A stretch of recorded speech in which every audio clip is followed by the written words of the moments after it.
how I spoiled myself. Why I spoiled myself. I'm really surprised. I'm really shocked. Why? And how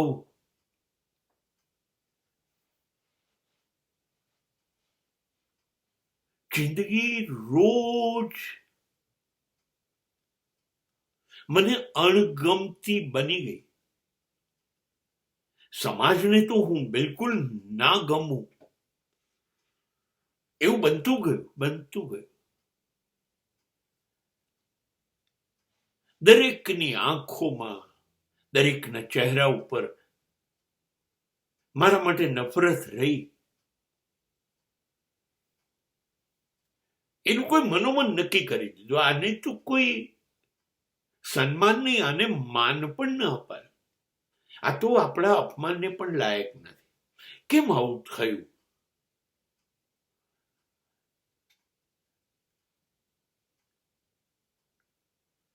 મને દાઉદ યાદ આવે છે કે એનું એક કોટેશન એને કહ્યું, એ બની ગયું. कोई अपनी मां की कोख से गुनेगार पैदा नहीं होता साहब. બહુ જ સાચું છે. આ પૃથ્વીમાં અત્યારે 800 કરોડ માણસની જનસંખ્યા છે. કોઈ પણ જન્મની સાથે દાણચોર બન્યો છે, ખૂની બન્યો છે, ચીટર બન્યો છે? ના. તો હું પણ નહોતો. હું જ્યારે ઇન્ટ્રોસ્પેક્શન કરું છું, એનાલિસિસ કરું છું, સુપરવાઇઝ કરું છું મારી જાતને, તો મેં બરાબર ચકાસી જોઈએ. મારા માતા પિતાના સંસ્કાર મુજબ મને ખબર હતી, સીધી લીટી પણ વાંકી લાગતી હતી. એટલું સીધું સાદું જીવન હતું. ઓફ ધ ટ્રેક નામનો શબ્દ તો જીવન સાથે જોડાયો નહોતો. અત્યારે 70 વર્ષે મેં ક્યારેય સિગારેટ, તમાકુ, દારૂ, તો પેલી તો બધી બહુ દૂરની વસ્તુ છે.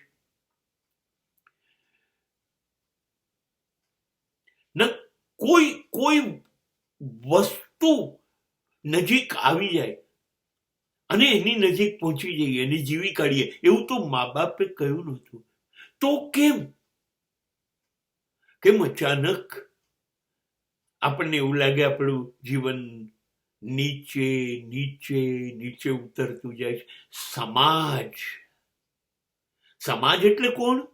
સમાજ એટલે સમાજમાં જીવી રહેલી જુદી જુદી વ્યક્તિઓ. એમનાથી સહન નહીં થાય.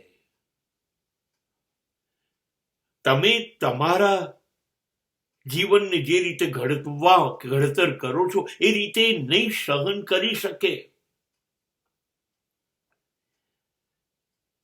કેમ કે એ લોકો કાયમ, જો તમે એટલા સરસ થઈ જશો તો એ ઉતરતા લાગશે ને. હવે એ તો એ લેવલ પર પહોંચી નથી શકવાના જ્યાં તમારે પહોંચવું છે. હવે ચિંતા છે કે તમે ત્યાં પહોંચી ગયા, એ પહોંચી નહીં શકે, તો એ કાયમ ઉતરતા રહેશે, તમે કાયમ ચડિયાતા રહેશો. એના કરતા ચલો ને, એવું કશું કરીએ, એને ઉતારીને નીચે આપણે સુધી લઈ આવીએ.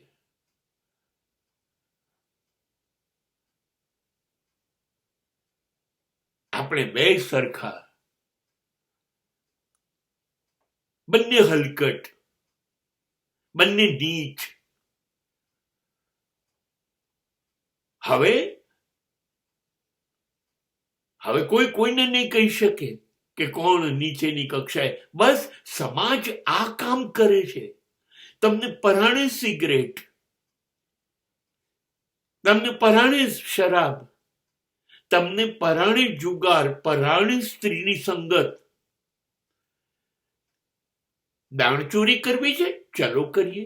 ભ્રષ્ટાચાર કરવો છે, ચલો કરીએ. બધું ખોટું કરીએ, જોડે જોડે ચાલો. હું તો કાદવમાં ઉતરું છું, તું પણ ઉતર. જુદા જુદા સિદ્ધાંતોથી એનો તોડફોડ કરીને એ તમને અંતે તો કાદવમાં ઉતારશે જ. અને આ બધામાં કેવું હોય છે, મજા પણ આવે છે, એટલે માણસને આકર્ષણ થાય છે. મારા એક મિત્રે કહ્યું, શેર બજાર પછી જુગાર, એની અંદર ડીકે પહેલા 50 વખતે જીત જ આવે, જીત જ આવે. આ કુદરતનો નિયમ છે. તમે શરૂ કરો એટલે જીત આવે, જીત્યા કરો એટલે તમને એની લત લાગી જાય કે આમાં તો પૈસા છે. અને છેલ્લે શેર બજાર તમને શેર અનાજ લઈને ખાતા કરી દે. ના, એ તમને લઈ જશે બધું જ ચમક બતાવીને. સમાજ બધી ખોટી દિશાની ચમક બતાવશે.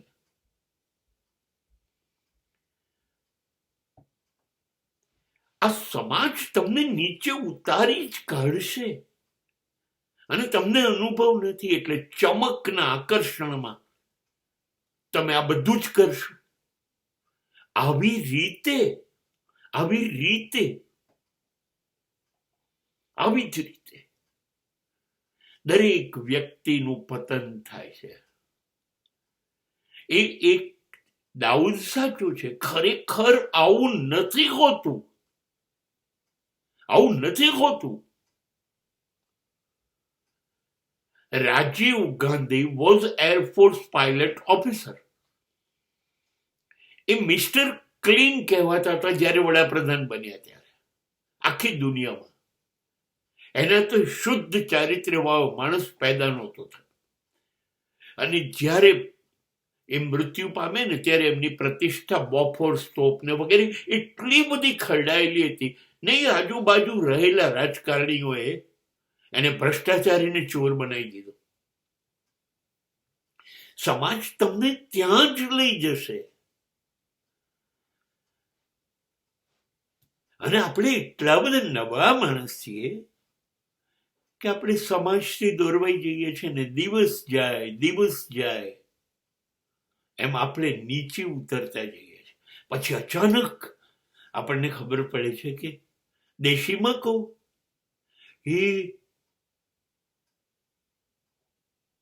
આટલું બધું હું બગડી ગયો, હું અહીંયા પહોંચી ગયો. ત્યારે પાછળ જોઈએ છે ત્યારે ખબર પડે છે કે યાર આવો તો હું નહોતો જ.